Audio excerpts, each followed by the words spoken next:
this is a generalization, but I think sometimes with men and women, and maybe this is changing, like a woman will be like, think she's doing this. She'll be like, over here, date me, come and hit on me. I am attracted to you. But in reality, she's just kind of doing this.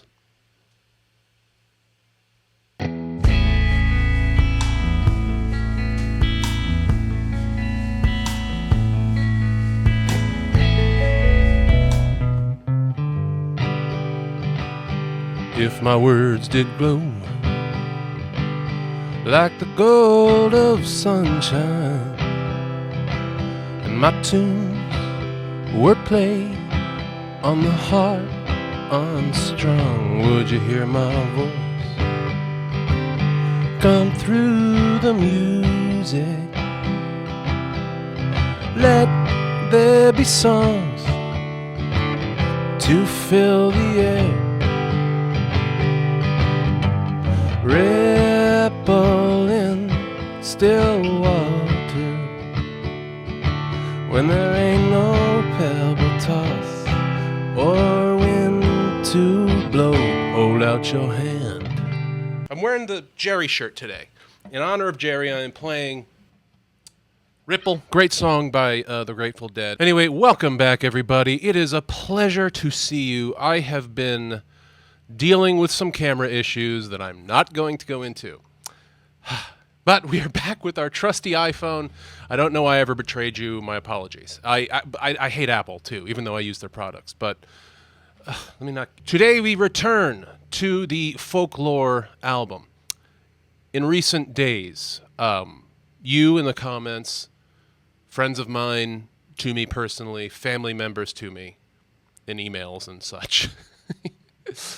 have mentioned that there is, in fact, on Disney Plus, the full stories behind these songs, the interstitial scenes describe how the writing of the songs and the history of why she started making the album. So long story short, I decided to reluctantly get Disney Plus and rejoin the Disney family. I'm not going to trash Disney either.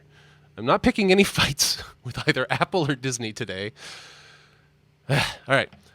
But I got Disney Plus to watch we have the full movie here, and I am going to put my reaction to those to the first 3 songs that I've done already, just to those short little, like 5 minutes worth of stuff she talks about in those, on my Patreon. From here on out, we will be watching the Disney Plus versions, and we will be watching everything in between and all the cool little nuggets of information, and we will be starting today with Exile, which is the 4th song off that album. Oh, featuring Bon Iver. Cool. I only wish our other 2 co-writers were here, Justin Vernon and William Bowery. Justin is Justin Vernon, one of the greatest ever. William, I never got to meet. There's been a lot of discussion about William Bowery and his identity, because it's not a real It's her boyfriend. person. I've been told it's her boyfriend. Jack. I'm doing a bit. The bit, that would have gone on forever. What? Who? When? So, William Bowery is Joe, as we know. So this is where she reveals that. And Joe plays piano beautifully, and he's always just playing and making things up and kind of creating things. And Exile was crazy because Joe had written that entire piano part, that dun dun dun dun dun dun dun dun, and it was singing the Bon Iver part, that I can see you standing, honey, with his arms around your body, laughing, but the joke's not funny at all. And lyrics too? Yeah, he was just singing it the way that the whole first verse is. Wow. And so I was entranced and asked if we could keep writing that one. And it was pretty obvious that it should be a duet because he's got such a low voice and it sounded really good. Okay.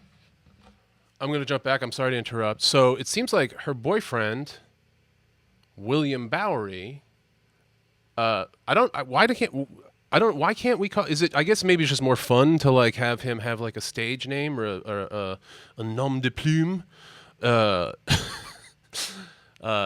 like a pseudonym. I wonder if that affects if he gets publishing on that song. 'Cause he should. Bowery, Joe. So it's her boyfriend. I don't see why. Maybe it's just maybe fun. I'm sure he gets publishing. I'm not gonna whatever it is. I'm sure he gets all. I'm not trying to cast any sort of thing out there, but there doesn't seem to be any reason like why they'd need to hide his name.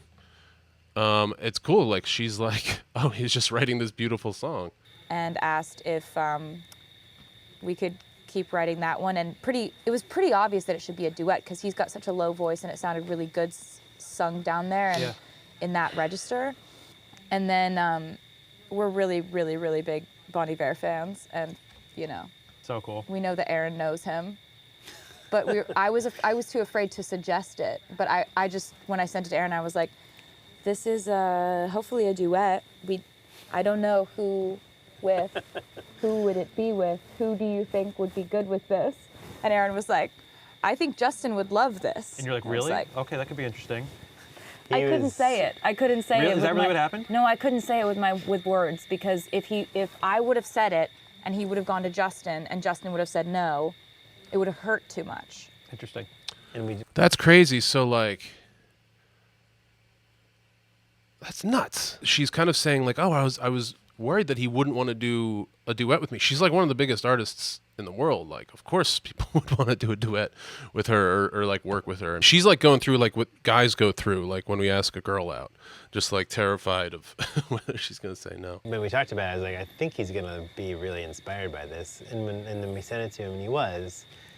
And then the process of working on it and what he sent back, and he wrote, like, you didn't ask him to write anything, but he wrote this, like... He wrote this amazing bridge. He wrote, so step right out, there is no amount, and like that whole bit. I kept thinking this isn't really going to happen. Like, Justin is going to change his mind about this because this isn't a part of my reality. There's no way that this is going to happen. He's gonna record the vocals and then decide he doesn't want to be on the record, and then that just never happened. Like he just is on the album and he's just the coolest, and that's what's happening.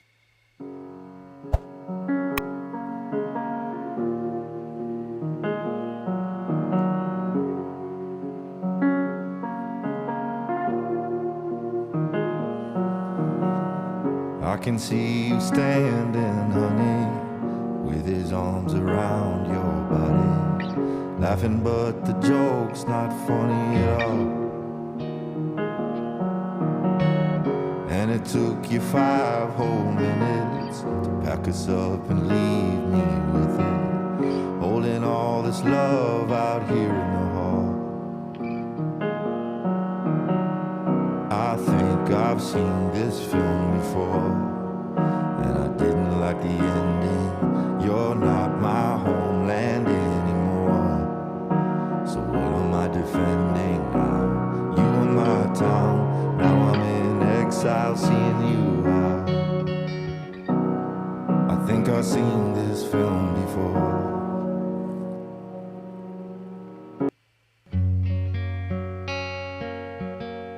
So that's just an F sharp,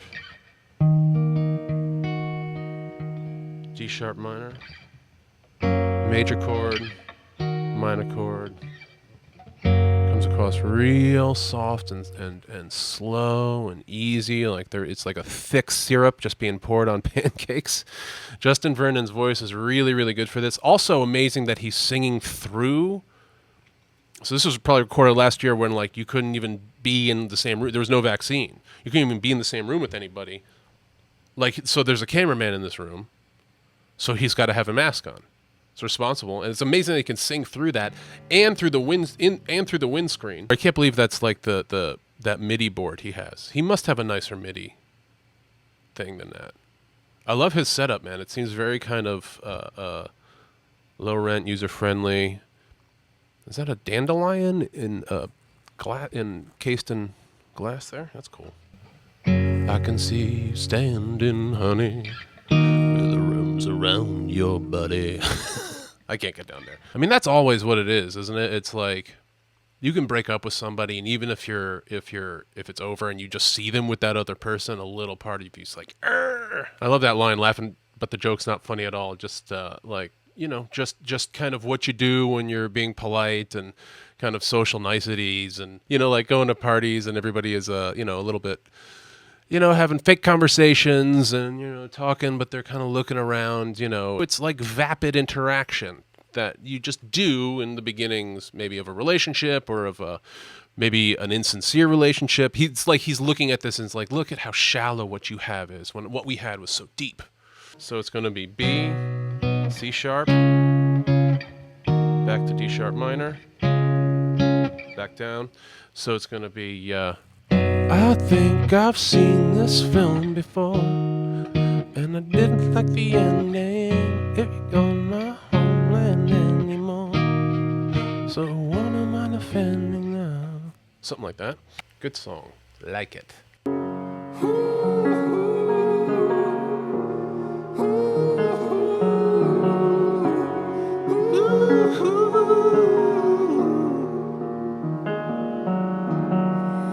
Going up the octave there. Oh, and she comes in. Like he's just your understudy. Like he'd get your knuckles bloody for me. Second, third, and 100th chances, balancing on breaking bridges. Those eyes add insult to injury. I think I've seen this film before, and I didn't like the ending. I'm not your problem anymore. So who am I offending now? You were my crown. Now I'm in exile, seeing you out. I think I've seen this film before, so I'm leaving out the side door. Interesting. Ooh, we got that deep bass come in there. She's like, I can see you. I know you're looking at me, and you're looking at my new guy like he's, he works for you or something. Like he's beneath you. Like you'd get your knuckles bloody for me. Like you want to fight this dude. Like you just want to walk up and deck him.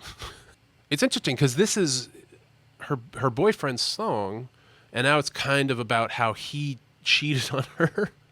I'm not accusing anybody of anything. Jesus. So maybe it's not cheating. Maybe it's just like he didn't pick up his laundry or something off the floor. It's like, this is the 100th time. I don't know. That's a joke. I'm not your problem anymore. That's like her point of view. She felt like a problem.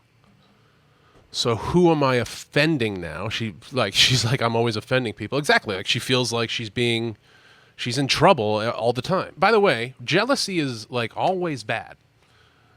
Like I know some people are like flattered by it, and it's like, oh yeah, their impulse, their instinct is to want me. They like me, and that's why they are being jealous, right? But also what you're saying is, I don't trust you. When people look at you and they have those rage eyes, like, how dare you be flirty with work friend? Not only are you ruining whatever flirtatious fun they're having, not only are you saying, I just don't trust you. I don't think you're an honorable person. I don't think you're going to do right by me. You're also saying, hey, I think you're deceitful. I think you're actually trying to trick me. I think you're literally like a liar, basically. It's like being called a liar. That's what it's like being called. I just see those same eyes that I saw. I'm just seeing jealous guy now. And yeah, I'd rather fake laugh at this guy's jokes than have to, like, everywhere we go, deal with jealousy eyes. That's my guess anyway. All right, so she goes high there. Step right out. There is no amount of crying I can do for all this time. We always walked a very thin line. You didn't even hear me out. You never gave no warning sign. All this time, I never learned to read your mind. I couldn't turn things around. You never gave no warning sign.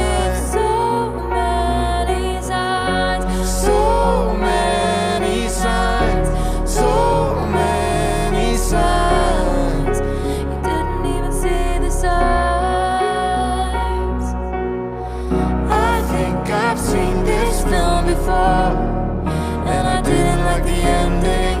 You're not my home.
Wow, that's actually really nice. I like those little runs that they're together and then they're separating, and then to do that also, I'm gonna be a little cynical and think they probably had some editing.